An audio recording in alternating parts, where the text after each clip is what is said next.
From This American Life and WBEZ in Sewanee, it's Serial, one story told week by week. And today's episode, I would say, is a special kind of one. To switch things up, instead of trying to understand what exactly happened that day on January 13th, 1999 with Adnan, instead we're going to be going over three other potential suspects. Ronald Lee Moore, who we introduced in the last episode, Jay, and Mr. S. If we are going to begin with Robert Moore, we might want to also go back over the crime scene where Hayes' body was found. In episode 3, mentioned that right near the body was a liquor bottle from which they got cellular material and they never tested, and a rope that was never tested, as far as I know. And then up at the road, they found a condom and a condom wrapper, but I think the condom was still rolled. Normally, someone wouldn't look at a condom and think that it was a significant piece of evidence in a murder scene, unless you tie in the fact that Robert Moore was a convicted rapist.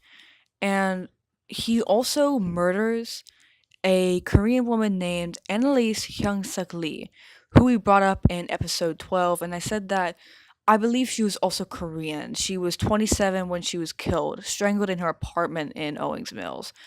It's also important to note that strangulation was also the method of murder for Heyman Lee, and that Owings Mills is only about 17 to 20 minutes away from Lincoln Park.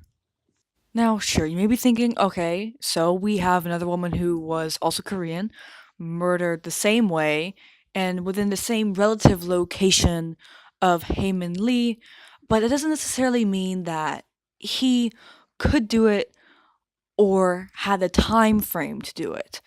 However, we also mentioned on last week's episode that Moore was let out only about 13 days before Hay disappeared, which gives him a perfectly good time frame to be able to find and murder Hay. What I'm trying to get at is that we have Ronald Lee Moore, a rapist and a murderer of a woman who was Korean, which is the same race as Heyman Lee, murdered in the same style as Heyman Lee, murdered in the same relative location as Hay. And yet he was never considered as a suspect for her murder until now, which I would say is a pretty badly done job on the police's part. Other than Adnan, the next most important person in this case, according to the state, was Jay. Jay was the state's only witness, for he testified against Adnan, saying he helped bury the body. Justice in general makes him seem much more suspicious than the state made him out to be. One of the state's largest reasons for why Jay was a witness was that he knew where the car was located, but this could mean he did more than just bury Hayes' body. In episode 4 of Serial, Detective Bill Ritz said to Jay, "You stated you'd be willing to take us out and show us where the vehicle was parked." Episode 4. After Ritz made this comment, Jay confirmed that he would do this and proceeded to show the police to the car. While the evidence was used for Jay to show he was a solid witness, this could also mean other things. The fact that he easily knew where the car was could mean he had much more to do with the crime than Jay said he did. Throughout the case, Jade changed his perception of January 13, 1999 multiple times, and he also admitted to detectives that he lied. In episode 4, Sarah Koenig, the investigator and narrator of this podcast, stated that in the second taped interview, McGilvery, a detective, confronts Jay, ticking off a list of the main things he's lied to him about, and Jay admits to all of the lies. Episode 4. This shows how untrustworthy Jay's testimony was, for he did not just lie about a couple things, he lied about a list of factors that had an effect on the case. Not only was Jay caught lying by investigators, but he was also known for lying among his friends. Jay's friend Kathy, when confronted about Jay's changing stories, stated, "The first thing that popped into my head was Jay lies. That's why he does that. Jay lies about everything." Episode 8.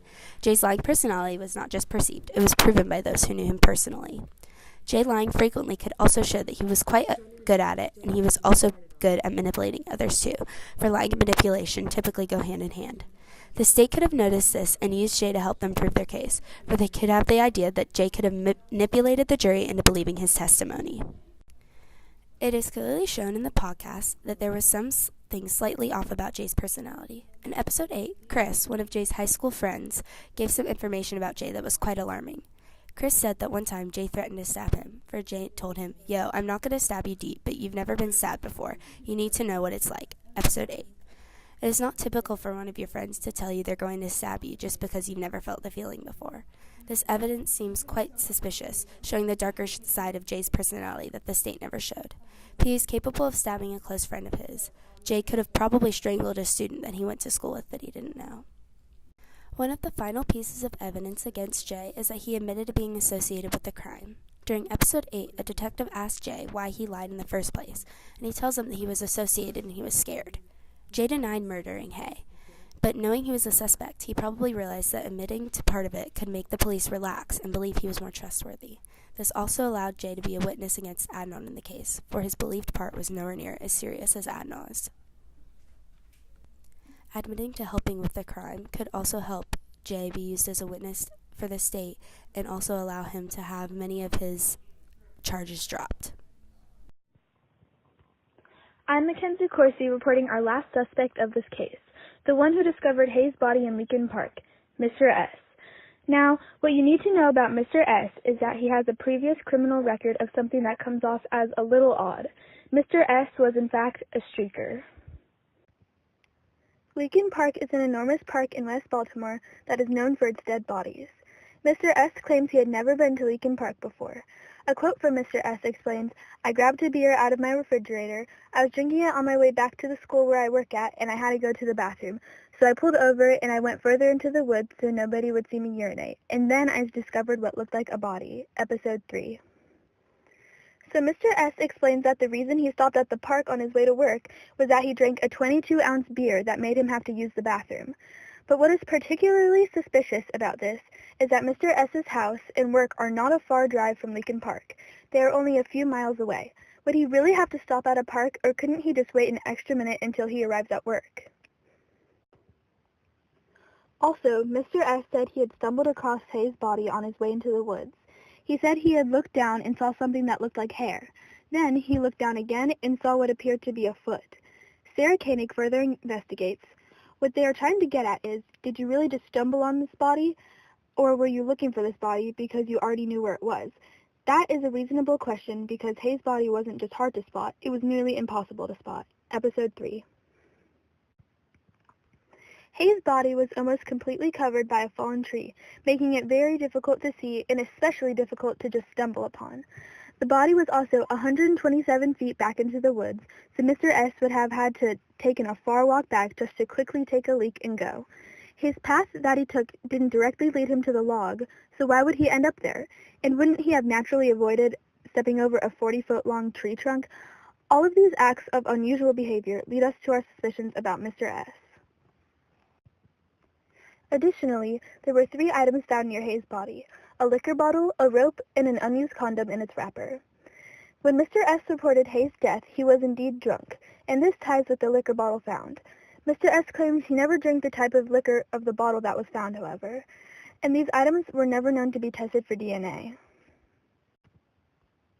For a quick recap, our suspicions fall onto Mr. S for these reasons. 1. He had a previous criminal record. 2. He spotted a body that was almost impossible to be seen and that was very far back into the woods as well. 3. He stopped at a park only a few miles from his work and home when he could have just waited a few extra minutes to arrive at work. 4. The bottle that was found could have belonged to him. In conclusion to this podcast, suspects Ronald Lee Moore, Jay, and Mr. S are the people we feel have the most evidence to support that they could have committed the crime. However, we believe there is still not enough evidence to convict anyone of the crime. Further trials and inspections will have to be carried out to truly collect enough support needed to prove one of the suspects guilty. Could Ronald Lee Moore really have killed Hay? Why is Jay so inconsistent? Could Mr. S really be telling the truth? I'm Makenzy Coarsey. See you next time on episode 14 of Serial.